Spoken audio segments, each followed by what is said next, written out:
اولاد کی طرف سے صدقہ فطر کے کچھ مسئلے ہیں۔ مالدار مردوں پر جس طرح اپنی طرف سے صدقہ فطر ادا کرنا واجب ہے، اسی طرح نابالغ لڑکے اور لڑکیوں کی طرف سے بھی صدقہ فطر ادا کرنا واجب ہوتا ہے۔ صدقہ فطر جس کو فطرانہ بھی کہتے ہیں، تو یہ واجب ہوتا ہے جب کہ انسان مالدار ہو، اور جس طرح اپنی طرف سے صدقہ فطر ادا کرنا واجب ہوتا ہے، اپنے نابالغ بچے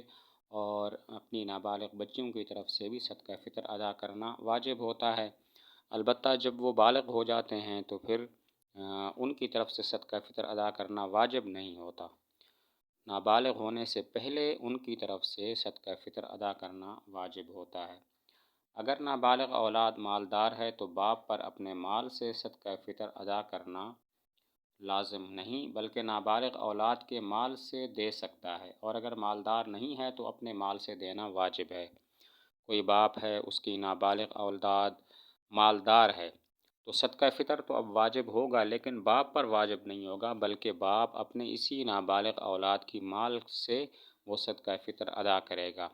لیکن اگر وہ نابالغ اولاد غیر مالدار ہے تو پھر باپ پر اپنی طرف سے اپنے مال سے ان کا صدقہ فطر ادا کرنا لازم ہوگا۔ نابالغ اولاد مالدار ہے تو صدقہ فطر اس پر واجب ہے، باپ پر واجب ہے، لیکن وہ اپنے مال سے ادا نہیں کرے گا، بلکہ اپنے اسی اولاد کے مال سے ادا کرے گا۔ اور اگر وہ نابالغ اولاد غیر مالدار ہے تو پھر باپ پر اپنے مال سے ان کا صدقہ فطر ادا کرنا ضروری ہوگا۔ بالغ اولاد کی طرف سے باپ پر صدقہ فطر ادا کرنا واجب نہیں ہے، باقی ادا کر دیں گے تو ان پر یہ احسان ہوگا۔ ہاں، اگر بالغ لڑکا صاحب نصاب نہیں تو اس کی طرف سے بھی صدقہ فطر ادا کرے۔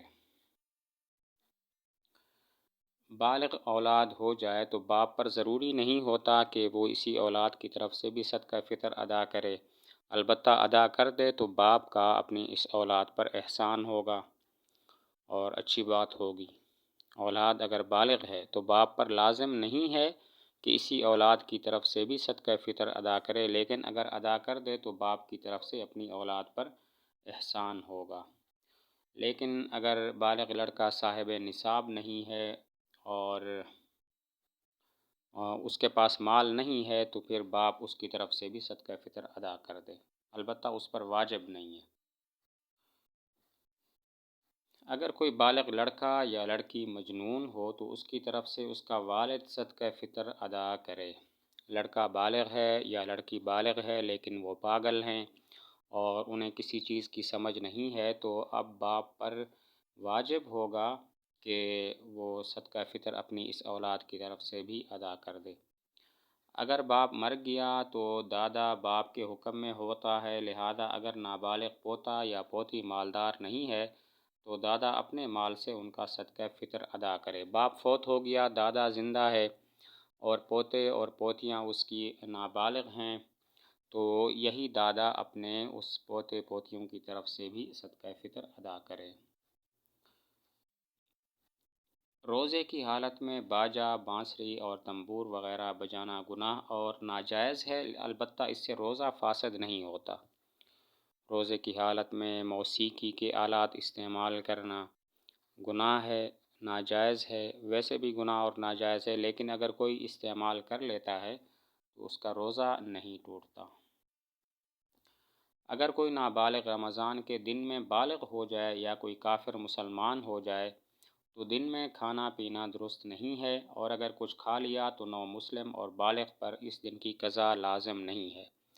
رمضان کے روزے کے دوران دن میں کوئی بالغ ہو گیا یا کافر مسلمان ہو گیا تو اب شام تک تو وہ کچھ کھا پی نہیں سکتے، لیکن ان کا یہ روزہ بھی نہیں ہے، اور اس روزے کی قضا بھی ان دونوں پر لازم نہیں ہے۔ رمضان کے کسی دن کے وقت کوئی بچہ بالغ ہو گیا یا کوئی کافر مسلمان ہو گیا تو شام تک، مغرب تک وہ کچھ کھا پی تو نہیں سکتے، لیکن ان کا یہ روزہ بھی نہیں ہوگا اور اس روزے کی قضا بھی ان پر لازم نہیں ہوگی۔ اگر کوئی نابالغ زوال سے پہلے بالغ ہو اور ابھی تک کچھ کھایا پیا نہیں ہے اور روزے کی نیت کی ہے تو روزہ درست ہو جائے گا۔ زوال سے پہلے کوئی بچہ بالغ ہو گیا اور ابھی تک اس نے کچھ کھایا پیا بھی نہیں، صبح صادق سے اب تک اس نے کچھ بھی نہیں کھایا پیا، اور اسی وقت سے وہ روزے کی نیت کر لیتا ہے تو اس کا روزہ ہو جائے گا۔ روزہ دار عورت کے لیے بلا ضرورت اپنے منہ سے کوئی چیز چبا کر چھوٹے بچے کو کھلانا مکروہ ہے، البتہ اگر اس کی ضرورت اور مجبوری ہو تو مکروہ نہیں ہے۔ عورت روزہ دار ہے، اپنے منہ سے کوئی چیز چبا کر چھوٹے بچے کو کھلاتی ہے تو دیکھیں گے ضرورت ہے یا نہیں ہے۔ اگر تو ضرورت نہیں ہے تو پھر ایسا کام کرنا مکروہ ہوگا، اور اگر ضرورت ہے تو مکروہ بھی نہیں ہے۔ روزہ دار عورت ہے اور کوئی چیز چبا کر وہ اس اپنے حلق میں نہیں ڈالتی، کوئی چیز صرف چباتی ہے اور اپنے چھوٹے بچے کو کھلاتی ہے تو دیکھیں گے ضرورت ہے کہ نہیں ہے۔ اگر تو ضرورت نہیں ہے، کچھ اور طریقہ بھی ہو سکتا ہے، کوئی اور عورت بھی اس کو کھلا سکتی ہے، تو پھر ایسا کرنا مکروہ ہوگا، اور اگر ضرورت ہے تو پھر مکروہ نہیں ہوگا۔ اگر کسی نے لقمہ دوسرے کو کھلانے کے لیے چبایا پھر اس کو نگل لیا تو کفارہ لازم نہیں ہوگا، صرف قضا لازم ہوگی۔ لقمہ دوسرے کو کھلانا چاہتا ہے اور وہ دوسرا آدمی کھا نہیں سکتا، اسی وجہ سے یہ چبا کر اس کو دیتا ہے، لیکن دینے سے پہلے وہی جو اس نے چبایا اس نے نگل لیا، کھا لیا، تو روزہ تو اس کا ٹوٹ گیا۔ لیکن اب سوال یہ ہے کہ اس پر کفارہ ہوگا اور یا صرف قضا ہوگی، تو حکم یہ ہے کہ اس پر صرف قضا ہوگی، اس پر کفارہ لازم نہیں ہوگا۔ بڑھاپے کی وجہ سے روزے پر قادر نہیں، اگر کوئی مرد یا عورت بڑھاپے یا دائم المریض ہونے کی وجہ سے رمضان کا روزہ رکھنے پر قادر نہیں اور مستقبل میں بھی قادر ہونے کی کوئی امید نہیں اور صحت کی امید نہیں، تو ہر روزے کے بدلہ میں تقریباً 2 کلو گندم یا اس کی قیمت فدیہ میں دے سکتا ہے، لیکن اس کے بعد اگر صحت یاب ہو گیا تو دوبارہ قضا کرنا ضروری ہے۔ بوڑھا ہے یا ایسے مرض میں مبتلا ہے کہ جس کے صحت یاب ہونے کی کوئی امید نہیں ہے، تو اب کیا کرے؟ روزہ وہ نہیں رکھے گا کیونکہ رکھ نہیں سکتا، تو ہر روزے کے بدلے میں 2 کلو گندم یا اس کی قیمت فدیہ کے طور پر دے دے، لیکن مستقبل میں اگر وہ صحت یاب ہو گیا تو جن روزوں کا اس نے فدیہ ادا کیا تھا ان کی قضا کرنا اب ضروری ہوگا۔ بوڑھا ہے یا ایسے مرض میں مبتلا ہے کہ روزہ رکھنے پر قادر بھی نہیں ہے اور اس کو کوئی امید بھی نہیں کہ میں ٹھیک ہو جاؤں گا، تو یہ روزہ نہ رکھے بلکہ ہر روزہ کے بدلہ میں 2 کلو گندم یا اس کی قیمت فدیہ کے طور پر دے دے، مساکین کو دے دے، صدقہ کر دے۔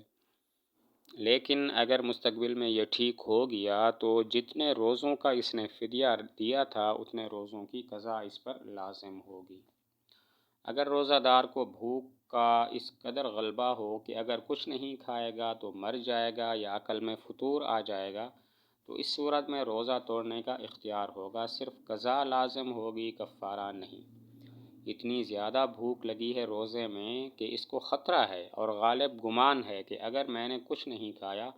تو مر جاؤں گا یا میری عقل میں کچھ فطور آ جائے گا، تو روزہ توڑ سکتا ہے، اور روزہ جب توڑے گا تو اس پر صرف قضا ہوگی، کفارہ لازم نہیں ہوگا۔ اس قدر بھوک لگی ہے کہ غالب گمان یہ ہے کہ اگر میں نے کچھ نہیں کھایا تو مر جاؤں گا یا عقل میں فطور آ جائے گا، تو اس صورت میں روزہ توڑ سکتا ہے، لیکن بعد میں اس کی قضا ہوگی، کفارہ اس پر لازم نہیں ہوگا۔ اور اگر بھوک اس قدر زیادہ نہیں تو اس صورت میں روزہ توڑنے کی صورت میں قضا اور کفارہ دونوں لازم ہوں گے۔ یہی مسئلہ ہے کہ بھوک بہت زیادہ لگی ہے لیکن اتنی زیادہ نہیں ہے کہ اس کا خیال ہو کہ اگر میں نے کچھ نہیں کھایا تو مر جاؤں گا، تو اس صورت میں یہ روزہ نہیں توڑے گا۔ کچھ نہ کچھ بھوکا اور پیاسا تو ہر کوئی ہوتا ہے، اس صورت میں یہ روزہ نہیں توڑے گا، اور اگر روزہ توڑ دیا تو قضا اور کفارہ دونوں لازم ہوں گے۔